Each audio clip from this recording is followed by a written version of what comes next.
Ouvert 3 jours durant au Palais de la Culture d'Abidjan, les États généraux de la jeunesse ivoirienne ont sanctionné des travaux dans la réforme de la carte jeune. Les détails tout de suite dans cette édition.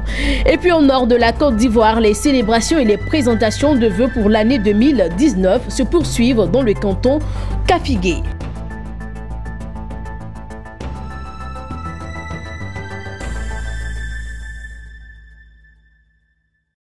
Bonsoir à tous et bienvenue dans ce temps d'information sur Business N4 Africa. Pendant 3 jours, le Palais de la Culture d'Abidjan a été le théâtre des travaux des États généraux de la jeunesse ivoirienne. Occasion de passer en revue les différentes politiques en faveur de l'emploi jeune et faire des recommandations. Reportage Hervé Blagnon. Les assises nationales de la jeunesse ont débouché sur une diversité de résolutions. Ces recommandations formulent le vœu d'une nouvelle orientation des organisations de jeunesse et du Conseil national de la jeunesse de Côte d'Ivoire. L'adoption par le Parlement d'une loi d'orientation sur la jeunesse, suivie de la prise de 2 décrets, l'un portant sur l'organisation des associations de jeunesse et l'autre sur le Conseil national de la jeunesse. Toujours au titre de la promotion de la jeunesse, les États généraux ont proposé la réhabilitation de la carte jeune. La relance de la carte jeune appelle une étude approfondie en vue de la mise en œuvre d'un dispositif optimisé et sécurisé permettant aux jeunes de bénéficier d'avantages et de services préférentiels. Cette rencontre s'est aussi penchée sur la formalisation et la professionnalisation du binôme sport-études. L'ouverture d'établissements dédiés au sport et aux études, accompagnée d'un programme d'octroi de bourses aux jeunes talents. Pour le ministre de la promotion de la jeunesse et de l'emploi des jeunes, Mamadou Touré, ces assises ont consacré la maturité des jeunes en Côte d'Ivoire. Un constat qui n'a pas aussi échappé à la primature, pour qui les jeunes doivent être des acteurs du développement économique de la Côte d'Ivoire. Elle a montré qu'elle est mature. Et je pense que les préjugés, les clichés qu'on peut avoir sur les jeunes, ça a été une occasion donc de démentir ces préjugés et ces clichés. Il faut faire confiance aux jeunes. Le gouvernement s'engage résolument dans une politique dynamique pour revaloriser les acquis jeunes, mais surtout faire en sorte que les jeunes participent de façon plus efficiente à l'essor de notre économie. 3 jours durant, des jeunes venus de toute la Côte d'Ivoire ont participé aux États généraux de la jeunesse. Ils caressent le rêve d'un véritable nouveau pacte social. Un contrat qui devrait commencer par la mise en œuvre des recommandations de ces assises. Restons aux États généraux de la jeunesse. Nos reporters ont recueilli les réactions des participants lors de la fin de ces assises. Au sortir de ces États généraux, je me dis que la jeunesse qui hier semblait être égarée pourra bien retrouver la boussole. Parce que les engagements ont été pris par les gouvernants. Or, ce sont ces gouvernants-là qui imposent, j'allais dire, le devenir de cette jeunesse-là. Donc pour moi aujourd'hui, pour ce qui est dit, ce qui sera fait, fera que les jeunes vont se retrouver. En ce qui me concerne, moi je reviens d'un service civique international en France. Donc c'était de voir comment pouvoir s'intégrer bien sûr au nouveau secrétariat d'État en charge du service civique et apporter notre expérience, nous en tant que personnes ou bien jeunes qui avons efficacement fait le service civique. Il faut dire que nous sortons déjà dans un premier temps satisfaits. Pour une première fois, l'État de Côte d'Ivoire accepte de réunir toute la jeunesse de la Côte d'Ivoire afin de réfléchir sur les questions touchant à la jeunesse, les questions de l'employabilité. La question d'employabilité est sur la table du gouvernement, toujours.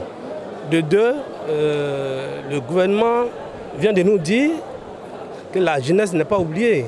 Et notre souhait, c'est que nos préoccupations soient prises en compte, à savoir le financement des projets des jeunes et au niveau de la fiscalisation, c'est-à-dire des impôts, nous souhaiterons aussi que nos recommandations soient prises en compte. Nous retenons de ces États généraux des conclusions fortes, parmi lesquelles l'instauration de la carte jeune qui avait été supprimée. Et nous retenons aussi le toilettage du cadre associatif en Côte d'Ivoire, notamment le Conseil national des jeunes. Je note que la jeunesse ivoirienne s'est retrouvée. Elle a réfléchi sur sa situation. Et elle a fait des recommandations qui doivent être prises en compte par le gouvernement, de sorte à ce que la question de son employabilité, la question de son encadrement, la question donc de son autonomisation soit vraiment une réalité en Côte d'Ivoire. 67% des jeunes ivoiriens aspirent à l'emploi salarié. Et dans le même temps, on nous parle d'entrepreneuriat jeune. Ça veut dire que quelque part, on ne prend pas en compte cette aspiration des jeunes-là. Et nous, au niveau de l'ONG Service for Jobs, fort de ces conclusions, nous estimons qu'il est bon de cumuler les deux approches, l'approche entrepreneuriale et l'approche salariale. Et puis dans le nord de la Côte d'Ivoire, les célébrations et les présentations de vœux pour l'année 2019 se poursuivent dans le canton Kafigué. À cette occasion, Silué Boloba, responsable de l'ONG Wafi, a négocié des fonds pour soulager certaines attentes pressantes dans son village dénommé Dagba. Pour justifier la crédibilité de sa démarche, il a organisé une grande fête, cérémonie au cours de laquelle des cadeaux ont été distribués. Silué Boloba n'a pas manqué de véhiculer un message de paix. Silué Boloba, cadre de Dagba, a démontré une fois de plus son affection pour son village natal. Il a fait d'importants dons en nature et en espèces dans le but de donner plus d'espoir à ses parents en 2019. Les dons sont constitués d'un forage, d'une trentaine de tenues traditionnelles pour identifier la chefferie du canton Kafigué, 17 complets de pagnes pour les mamans du 3e âge, un tricycle pour handicapés, une moto pour la gendarmerie de Sirasso et des jeux instructifs pour plus de 3000 enfants du village.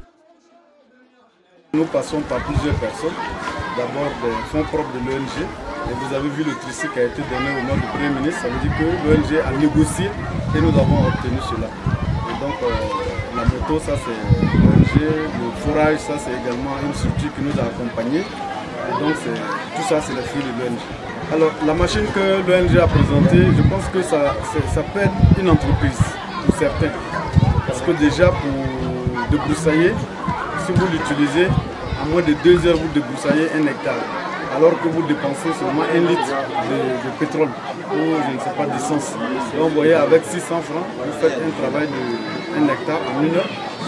Ensuite, vous pouvez également l'utiliser sous les vergers. Et donc tout ça, c'est des aspects positifs. Et donc certains jeunes, s'ils sont intéressés, s'ils sont entrepreneurs, ils peuvent utiliser cette machine pour créer un emploi et débroussailler les champs. Silué Boloba a reçu des bénédictions de Silué Parachogo, chef de canton du Kafigué. Autour du chef de canton d'insister sur la mission des chefs à partager des messages de paix et d'amour entre filles et fils du village. À la suite de ce message de paix, les sous-préfets des circonscriptions de Sirasso et de Komborokura ont soutenu le cadre de la ville en habillant la chefferie dans leur nouvelle tenue. Visiblement heureux, enfants, jeunes femmes et parents ont dansé sur les rythmes de danse traditionnelle durant des heures.